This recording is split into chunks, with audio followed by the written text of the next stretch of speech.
Fire, carbon monoxide poisoning, heart attacks. So many dangers we all face every day, but most of us prefer not to think about them. The truth is, it is time now to be prepared. Hi, everyone. I'm Bill Ritter, and welcome to Operation 7 Save a Life. We are here at New York Presbyterian Weill Cornell Medical Center, and over the next half hour, we're going to share with you some vital information about what to do in an emergency, because how you respond at these critical times could save a life.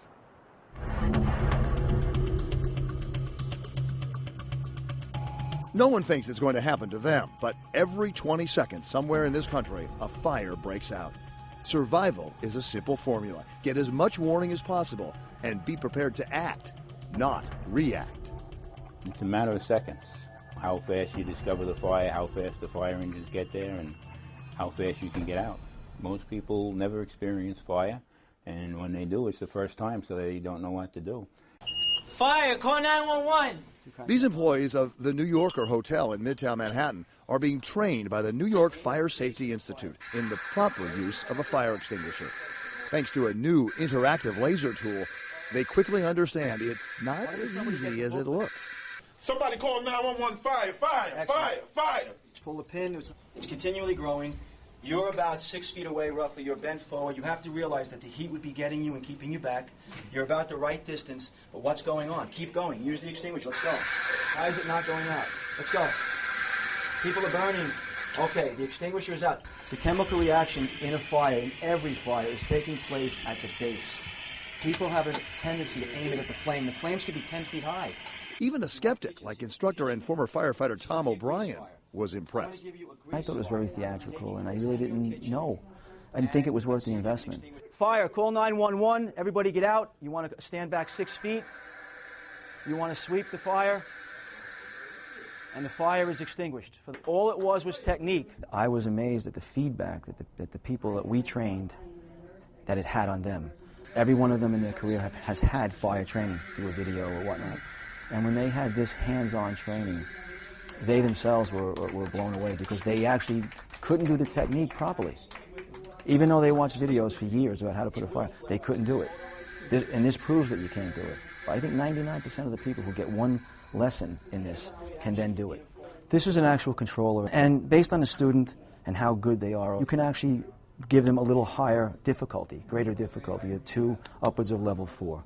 We can convert a B to a grease fire, and then we can also do C for electrical fire. This particular extinguisher, in real life, actually, we saw it was extinguished in under 40 seconds. And that's about the real life situation. If it's fully deployed, fully utilized in one shot, it will get the fire out if the technique is done properly. The instructors, all former FDNY members, train fire safety directors for high-rise residences, corporations, and hotels. What's your goal now? Get other people out. Get people off the hallways. Knock on other doorways. Don't go in here. This is done. Fire safety director is a person that's trained in an approved school, like the New York Fire Safety Institute, and then they are responsible until the arrival of the fire department in the building. They're responsible to evacuate and safely evacuate the people in the area affected by the fire. You can have separate switches on a floor-by-floor basis to evacuate a floor if you wanted to, or drill a floor if you wanted to. Hotels are required to have a fire safety director on site 24/7. And at the New Yorker, it's not just the director who receives the training.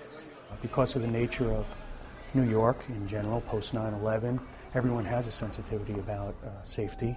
So we have a very aggressive training program for all our employees. So they also are part of the process of protecting the guests, not just protecting themselves, but nothing's better than hands-on. A manual is something they use to hold down other manuals. So, actual hands-on training really makes a difference.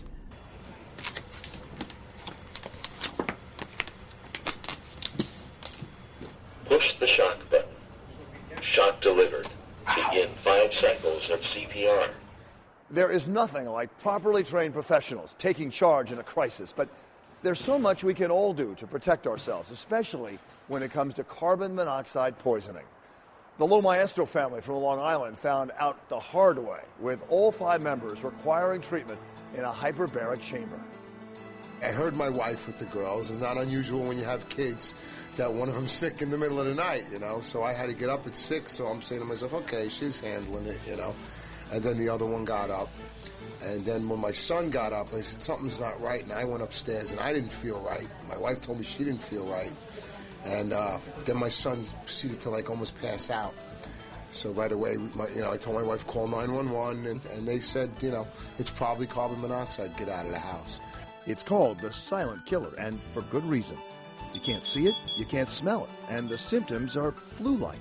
A carbon monoxide detector could save your life if, and this is a big if, you use it properly. Well, a while back, my wife had unplugged it, and there was no test on it. It went on the shelf right there next to it, and we never went and got another one.